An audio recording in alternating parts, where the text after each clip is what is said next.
开始，分招拜你，痴人说梦，玲珑。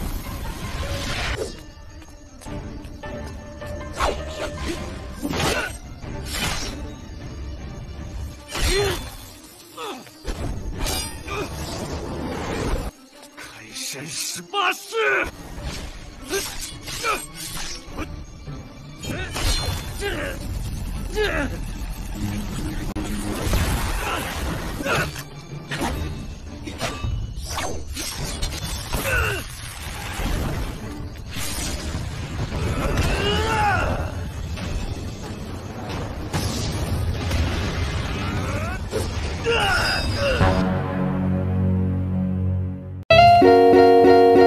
Hai guys, hai semuanya dimanapun kalian berada, Indonesia, Malaysia, Timor Leste, dan lain sebagainya yang tidak bisa Mimin sebutkan satu persatu. Selamat datang di channel Media Film, channel yang akan menarasikan sebuah film dan disajikan dalam bentuk alur cerita.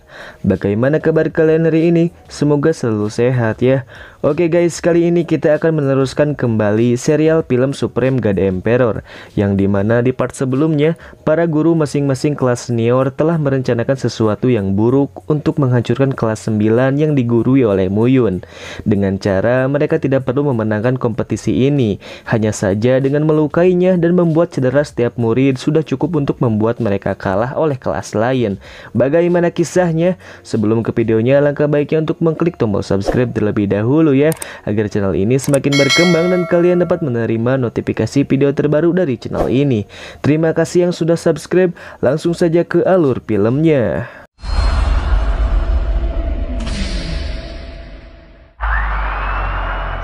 Sesampainya di rumah, Muyun langsung mengobati luka meridiannya yang dia dapat saat bertarung dengan beruang tingkat 8 di pagoda Lei Feng. Dengan menggunakan metode kekuatan jiwa akan terasa sakit untuk Muyun sendiri. Namun dengan metode itulah satu-satunya jalan untuk menyembuhkan meridian dengan cepat. Sehingga Muyun pun bertekad untuk menjadi seorang jenius hebat yang tak terkalahkan seperti dulu lagi sebagai Raja Peri.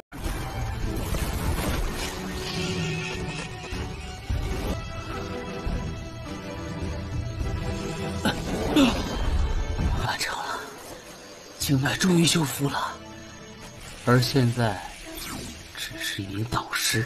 7年过后，我必定再次重回巅峰。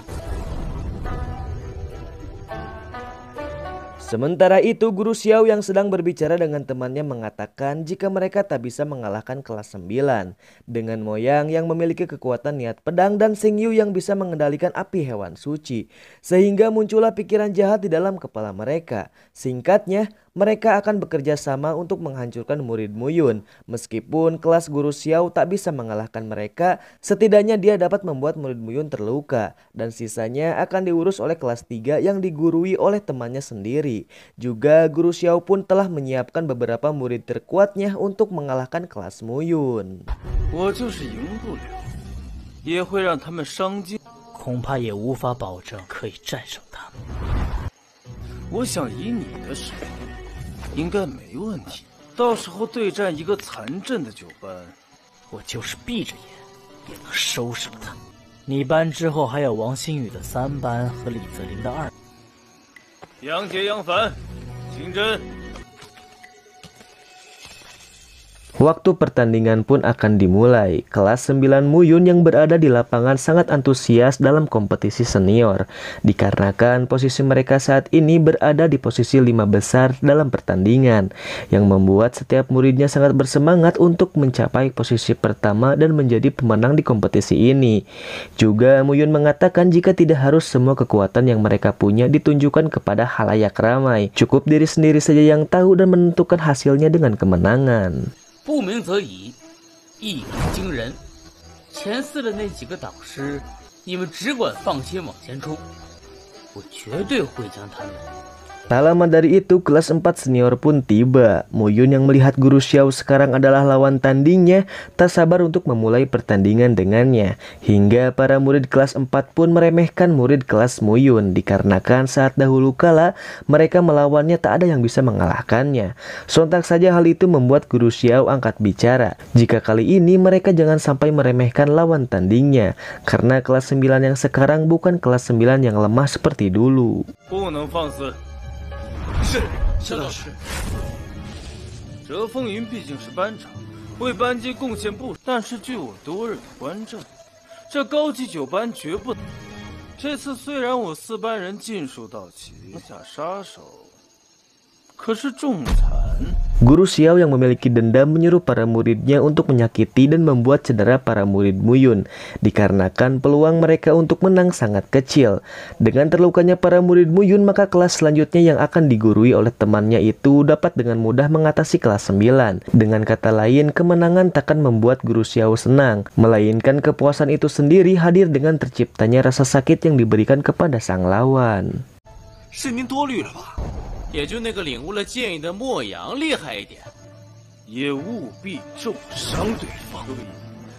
就是赢不了，管我是否多虑，不要将其视为鄙视，要置对方于死地。是。 Pertarungan pertama akan dimulai oleh Yang Ji yang memiliki kekuatan pedang tercepat dalam akademi. Selama ini di akademi sisian kekuatan pedang milik Yang Ji belum ada yang mengalahkannya, karena kecepatan pedang miliknya sangat mumpuni untuk mengalahkan lawan dengan sekali serang. Tak lama dari itu datanglah Xian Yu yang mengatakan ranah masing-masing dari lawannya yang telah mencapai ranah 5 bukaan spiritual. Moyang yang mendengar hal itu menjadi semakin tertarik untuk menjadi lawan Yang Ji di laga pertama ini. Hingga Moyang pun meminta kepada Mo Yun untuk maju melawannya. Mo Yun yang mendengar hal itu membiarkan Moyang untuk maju, karena niat pedang tertinggi melawan kecepatan pedang tertinggi akan menjadi pertarungan yang seru. 我杨杰就站在此处，谁敢？这一场比试注定十分精彩。不错。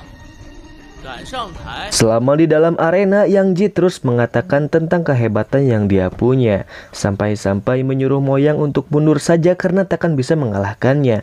Moyang yang mendengar hal itu mengatakan jika Yang Ji belum bertemu dengan Moyang yang memiliki kekuatan niat pedang tertinggi dan akan menjadi satu-satunya lawan bertarung yang berhasil mengalahkan Yang Ji. Sehingga pertarungan pun dimulai.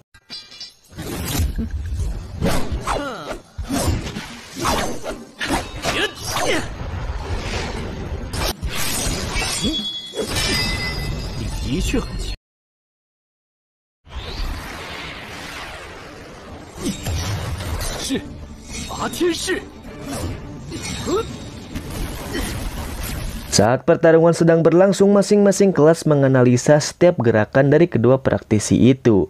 Dengan kekuatan niat pedang Moyang dan kekuatan pedang tercepat, siapa yang akan memenangkan laga ini? Moyang yang masih di posisi bertahan masih menunggu timing yang pas untuk melakukan perlawanan. Saat kesempatan menyerang dia dapatkan, langsung saja dia mengalahkan Yang Ji, pemilik pedang tercepat itu. 两者的对轰了，莫阳的确更占上风。 就是此刻了！你是第一个用剑能伤我。入院这么多年来，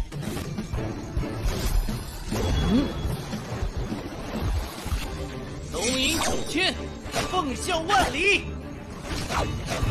剑与剑，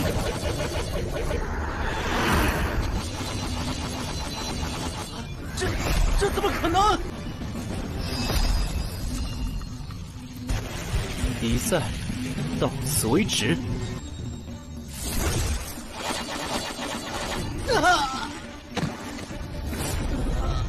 Setelah mengalahkan Yang Ji, Yang Pan yang melihat hal itu pun tak terima dibuatnya karena Moyang sendiri telah melukai adik dari Yang Pan, sehingga dia pun ditantang duel olehnya. Sebelum pertarungan dimulai, Xiao Xingyu pun menghadang Yang Pan dan memberitahu jika lawannya adalah Xiao Xingyu.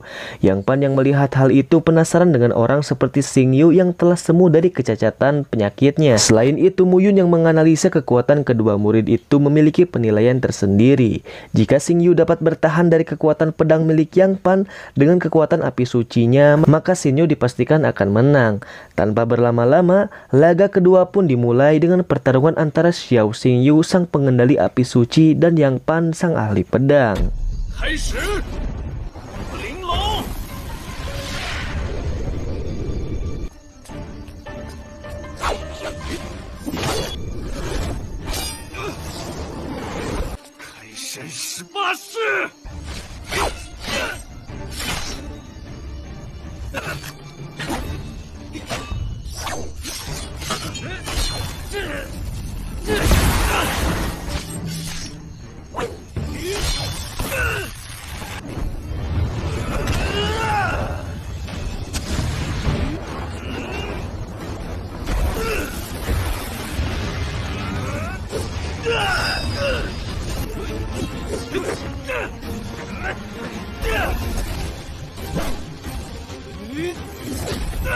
Selama pertarungan berlangsung, Xiao Xingyu cukup dibuat kerepotan dengan kekuatan sang ahli pedang.